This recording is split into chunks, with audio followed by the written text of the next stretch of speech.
Hey guys, thanks so much for tuning in to this week's edition of the Original Strength Podcast. I brought my good friend, Mr. James Hatcher, back with me today, and Jim and I are going to be talking about staying mentally active as you age so that you can stay vibrant and healthy. Jim, thanks so much for being back on the show. Well, I'm glad that we could do this again. We spent a good bit of time in the last podcast talking about the physical aspects of aging and trying to stay physically vibrant. And I talked a bit about eating better and sleeping better and feeling better and things that I think are important. But you've got to be mentally fit as well. And time has a way of sort of eroding some of your physical facilities, and it does the same for some of your mental facilities. And the preventative action is really how you choose to manage to those. I don't want to call them inevitabilities, but there's a certain degree of just natural loss of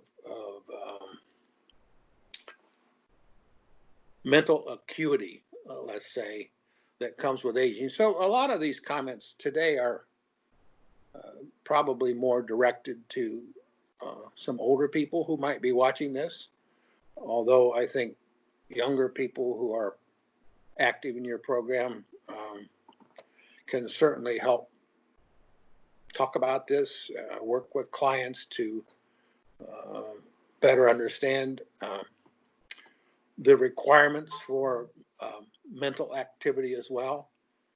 And it all ties together in one nice package. I mean, there's a physical aspects, there's a mental aspects, and if you're doing both of them well, with the exception of those things you can't do much about, you've got a long, healthy number of years ahead of you, but you got to work at it. So, honestly, Jim, I think this is for everybody because, ultimately, I think it's probably safe to say that all of us want to live a long and healthy, happy life. So, being mentally active, even at a young age, or knowing the importance of it, is that helps you get there to where we all want to be. So, I think this is applicable to all ages. Yeah, getting there, I agree with you, but we also all want to stay there, Mm. and that's a little bit of the harder. Getting there is. I'm not going to say it's easier, but it's kind of part of your package when you're younger. But as you get older, it's kind of harder to sustain. And I was thinking about describing how to describe this a little bit last night, and I did some rough numbers. So there's 168 hours in a week. If you sleep 56 of them, which is 8 hours a night, and you spend time eating well, so you're sleeping well and you're eating well, and you're getting exercise in, you've got 92 hours left in the week after you've done all those things correctly. So what are you going to do with those 92 hours in the week? If you're retired, you've already slept well, you've eaten well, you've exercised, and you can't just sit down in your recliner and put your feet up for the next 92 hours. So something has to happen that motivates your attitude. I hate to use the word because it's so overused right now, but you have to have a mindset that says, I'm going to stay active mentally. So what are you going to do? And there are lots and lots of options. There are avocations that I think people can get involved with, depending if you're retired or your health's okay. I said this to somebody and they looked at me funny, but you kind of have a chance to reinvent yourself as somebody else if you want to. And maybe you can reinvent yourself two or three times if you want to. You've got years, you've got hours, you've got interests, um, you've got new opportunities. What do you want to do with them? So pick a few, try them out, and if you don't like what you thought you were going to like, discard it and try something else. You've got family to spend time with, you've got children, grandchildren, your spouse. What are the creative kinds of things that you can do that are more important than sitting in the living room, watching TV, playing around on Facebook, um, taking more naps than you should? I mean, it's an auspicious moment when you have all that available. And to waste it is not a good thing. And more importantly, to take advantage of it is what's really important, because that helps you keep yourself mentally sharp for the many, many years that you hope to have ahead. If you're doing the things right physically, you've got to do some things mentally. And you have to ask yourself, what are you going to do? And find out, try things, learn to paint, try to learn to play the piano. Those things that have mental discipline to them are the things that are good for you. They're good for your physical health, and they're good for your mental health. And I don't mean mental health in a sickness way. I mean mental acuity. Because as time marches on, certain things have a certain degree of inevitability, like difficulty in remembering names. Happens to everybody, right, Tom? I'm sorry, I meant Tim. Good one. So, what are the specifics? I don't know. The specifics are unique to each person. And how many things in your lifetime do you wish that you had time to do and didn't? Well, now you have time. Maybe you can do some of those things. If it's travel, plan your travel. If you're going to go to some place that you have not been before, read up on the history. Read about the places you're going to go visit. Prepare yourself to optimize that experience. And that's not a travel lecture. That's a mental acuity lecture on my part. So how, just to get your thoughts on this, how does staying mentally active help a person stay vibrant though? Well, let me reverse it and say that the failure to stay mentally active is conducive to losing it. I'm not a physician. I don't know how to talk about dementia and things like that, but a mind that is slogging through day to day because of you're not knowing what to do with yourself or not having interest is a mind that is going to lose its vibrancy more quickly, I think, than one that doesn't. And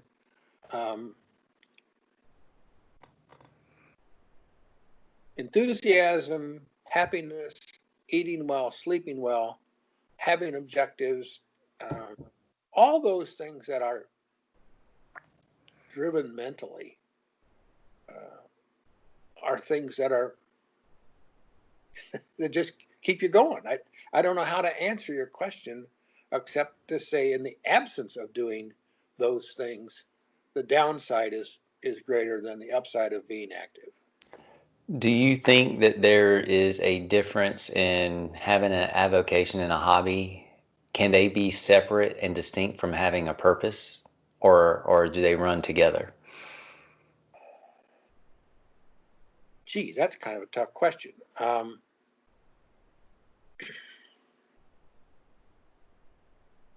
not sure how to define purpose, and that's not a question of you. Uh, if you think of purpose as goal-oriented behavior, um, I don't know that you have to have a great deal of goal-oriented behavior. I think you have to have um, activity. It doesn't have to be um, uh, learning to play the piano. You don't have to be able to aspire to play Chopin. Uh, the activity is learning to play. That's what's good. The discipline of learning to play or trying to master basic piano skills. That's better than having a goal perhaps that's not truly achievable. Let me go ahead. I this is all, see, this is really fascinating to me because, like, so personally, my fitness studio has been closed down for about 5 months. Mm-hmm. So I find myself struggling with, I guess struggle may be a strong word, but it might be perfect, that like, do I need to find ways to stay active? Because I want to be useful. I find myself not knowing how to be, and this is my own personal issues, right? I not knowing how to necessarily be useful, and my family thinks I need a hobby. Like, so I've been trying to contemplate: should I learn how to paint? Should I learn how to play the piano? Which are two things you just mentioned.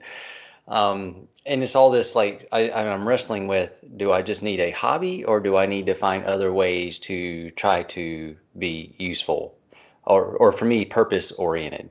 But again, it's just a strange time for everybody, and I'm sure a Exactly. lot of people are sitting around wondering, you know, what do they do, or how do they stay mentally engaged and sane and still feel like they're accomplishing something?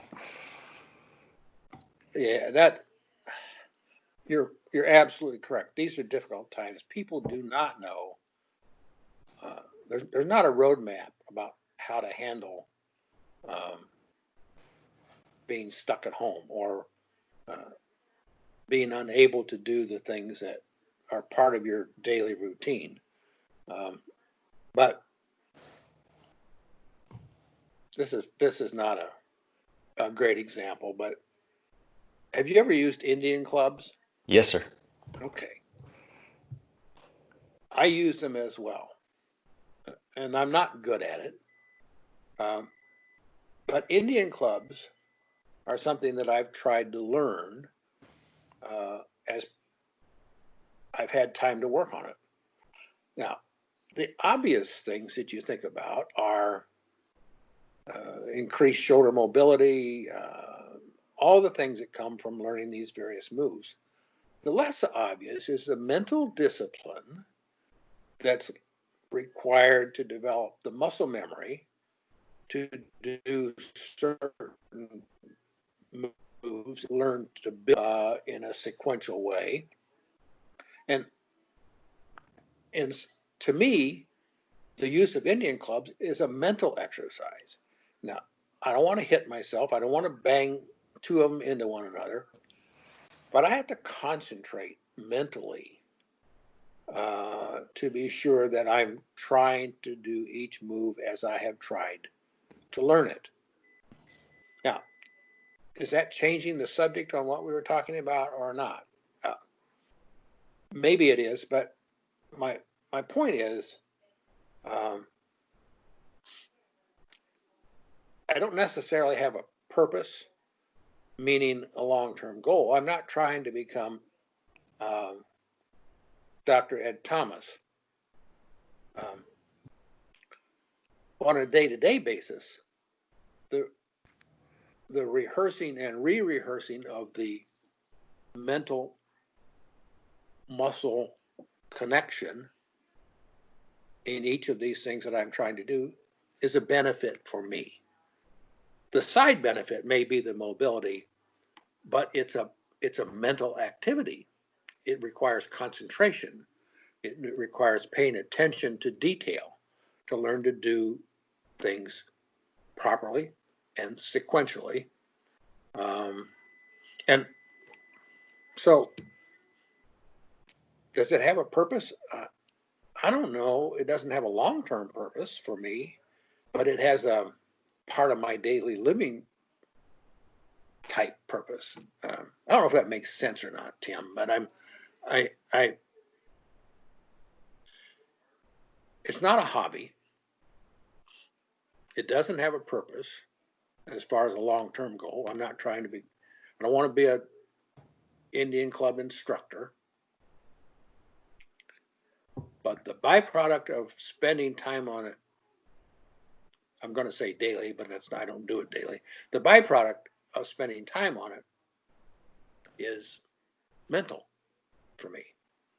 It's muscle memory. It's connecting all those synapse things or whatever you call them in a way that I'm using my mind. I'm using my brain. And I think that's, for older people, important. It's just one example of things you can do. Avocations you ask about, avocations are important because if you choose to do something different, and you're retired, if you find the right kind of thing, you can do much of it on your own terms. How many hours a week do you want to put in? What do you want to do while you're working on that avocation? Is it woodworking? Is it working at another place? You're not working necessarily for money. You're working for something to do, and that something to do ought to have some kind of mental stimulation to it. Yeah. And like I said earlier, this potential to sort of reinvent yourself, even though you may be reinventing yourself in your own mind, it's a great thing. It's a learning experience. It's an opportunity to be around other people. It's an opportunity to do things differently than what you did career-wise, maybe. Or collaterally, there's a lot of people who are active doing things post-retirement that are absolutely consistent with what they were doing before they retired. They're consulting, they're doing whatever. Those are all great things too. But if you're sufficiently interested in doing something different or something that you wish you had done many years before and not done, you've got those, whatever I said, 92 hours a week to play around with some things like that. And so it's sort of a creativity thing, I suppose, to figure it out. So the reason I was asking, because particularly to you, is because I know a little bit about what you are doing now. So you're helping police officers. You're retired, but you have found something to do where you get to help police officers plan for, well, not necessarily feel good things, but like in case something happens to them while they're in the line of duty, how to plan for their family's well-being and things like that. So that's, you're doing something very useful and something that's very meaningful. So like to me, you're doing something that gives, to me, that's a purpose. Like you're trying to make people's lives better. And I find that that's a very noble and useful thing to do that you have chosen to do. And so I didn't know if that was something that maybe also fuels you and gives you a passion to stay so active and stay vibrant as well.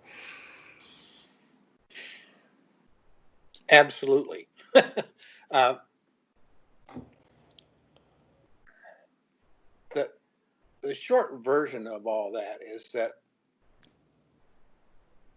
now, nearly 27 years ago, my wife and I were just sitting and visiting, and I said, as I approach retirement from my career, I need to find something to do. And that first thing is, well, find a volunteer job.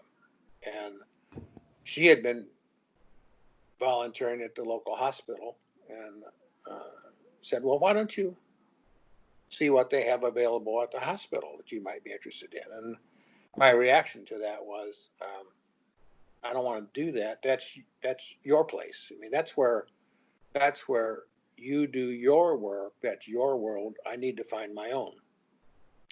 So there was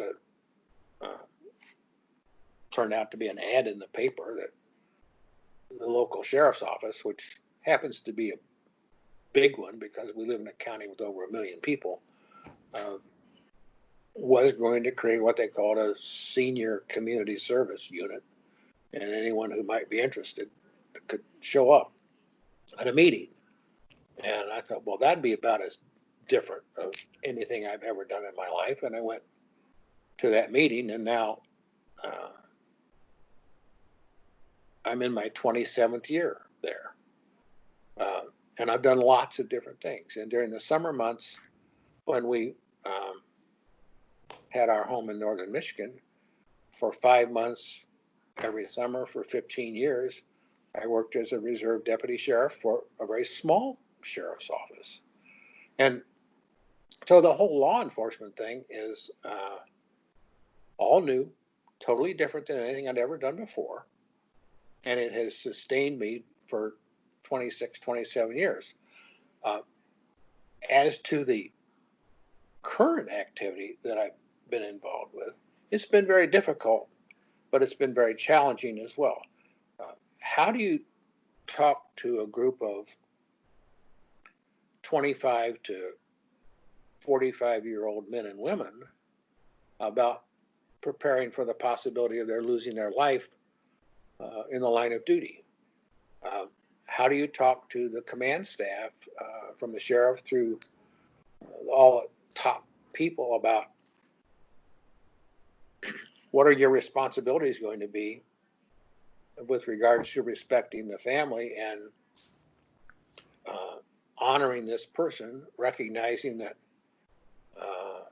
police officers who are killed in the line of duty are, I hope, still honored extensively, and visitors come from all over the country, and they have escorts with 200 police vehicles, and those things are all items that have to be dealt with ahead of time. You can't manage the first 72 hours following the catastrophic injury or death of a police officer if you don't have a plan. And you have to respect the needs of the family, because while that police officer may be a brother or sister, so to speak, in their profession, they're someone's son or daughter, they're someone's mother or father, they're someone's spouse.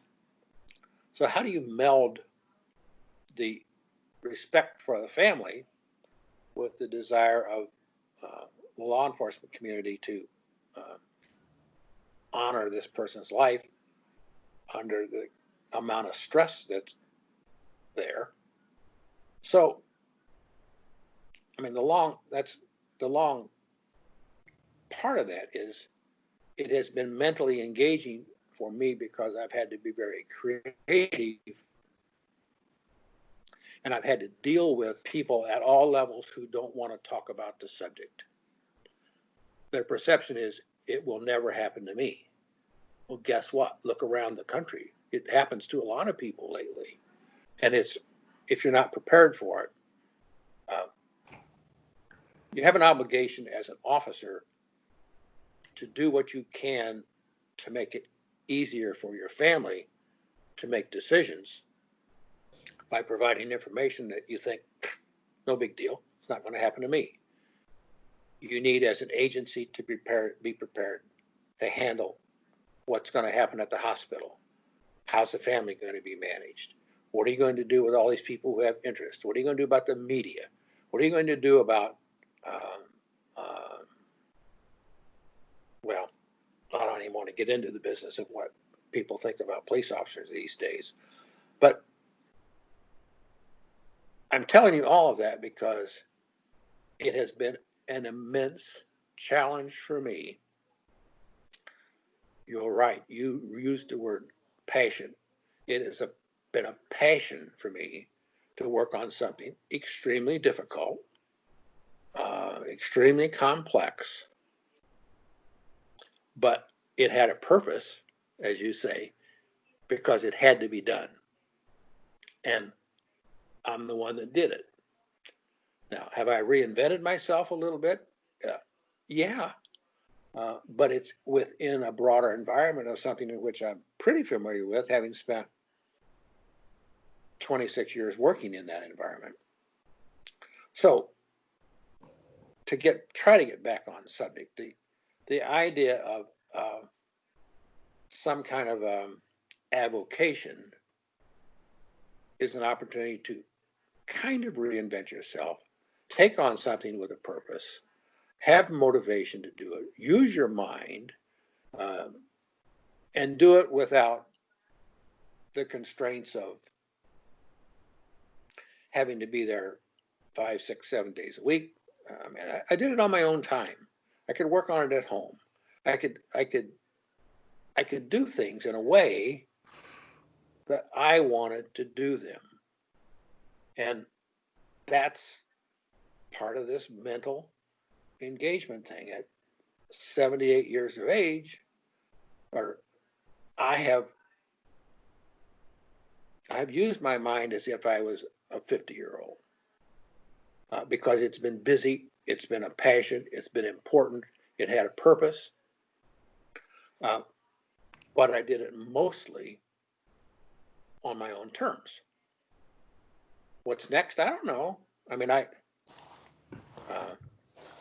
dealing with death with younger people is a very difficult subject. So maybe I was among the best possible people in the agency to do that, partly because of my age and the fact that I'd been there for so long. Did I fall into something that was coincidental to my whole point of view of eating better, sleeping better, feeling better, and staying active mentally? I don't know that I fell into it. I don't know that it was coincidence. It was a byproduct of finding something as opposed to sitting in a chair and watching soap operas. So every memory I have of my granddad was seeing him in a recliner watching Tom and Jerry and General Hospital.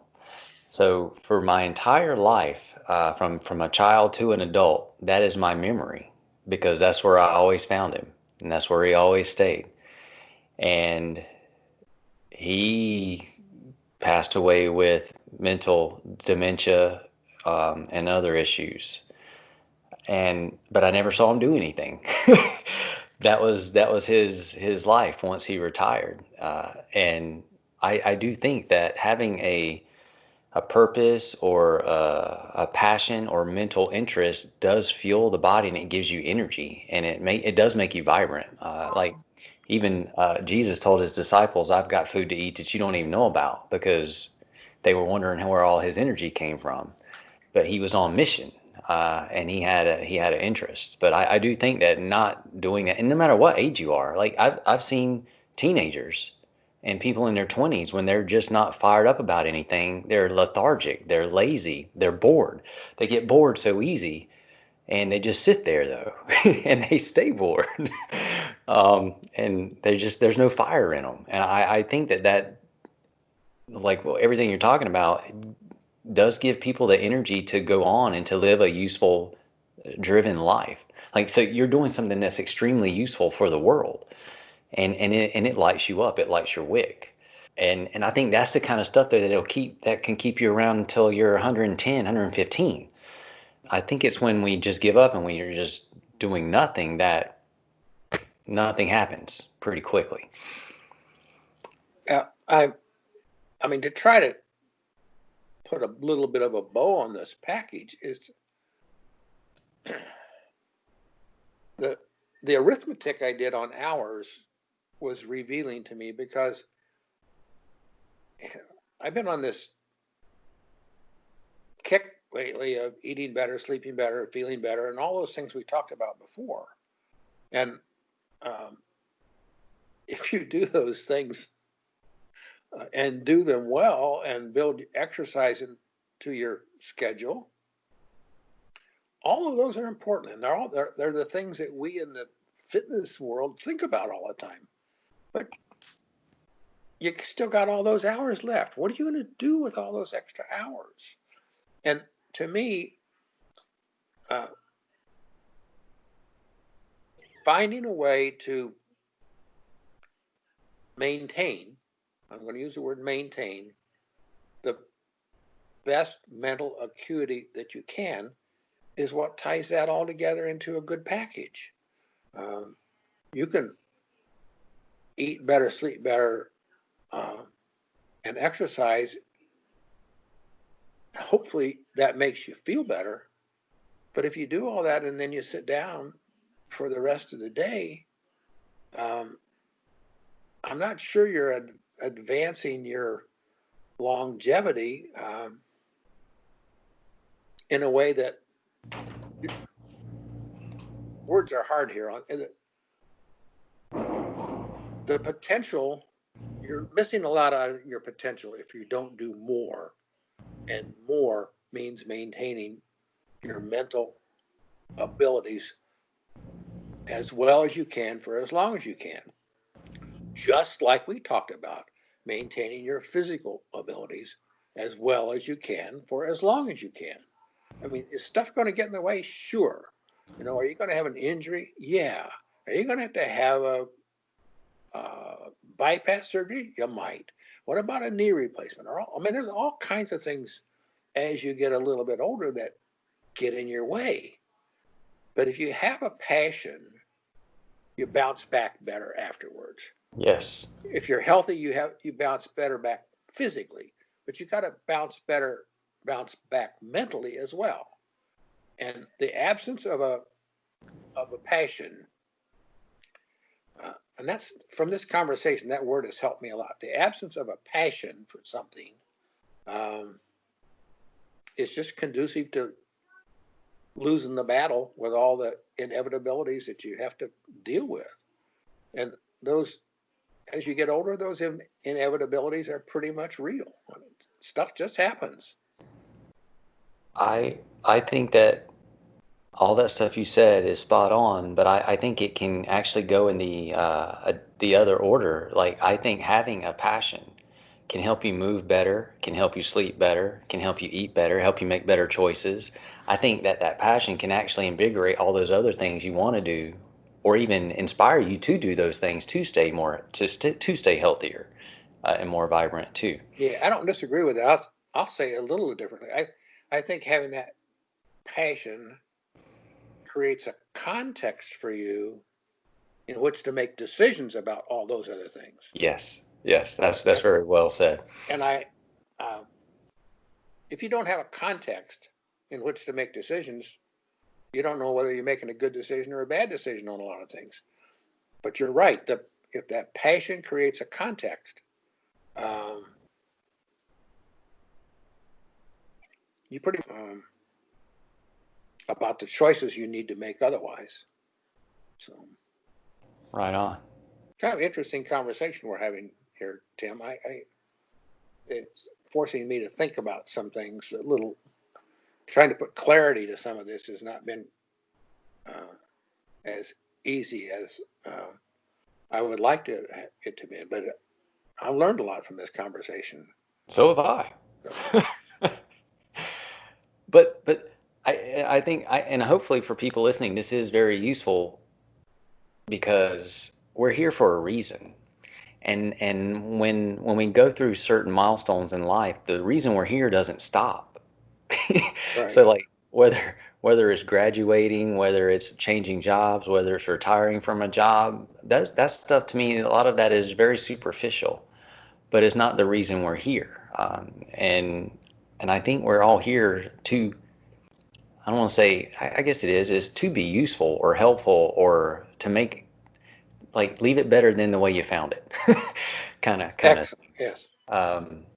And I think that is what, like, I think that's what drives a lot of us. And I think a lot of us are just lost because sometimes a lot of us, we don't know why we're here, or we haven't found that, grabbed onto that mental thing to do. we're just spinning and spinning our wheels, or not spinning at all, just occupying space versus being driven to be useful. Well, I said a little while ago, it's an opportunity to try something.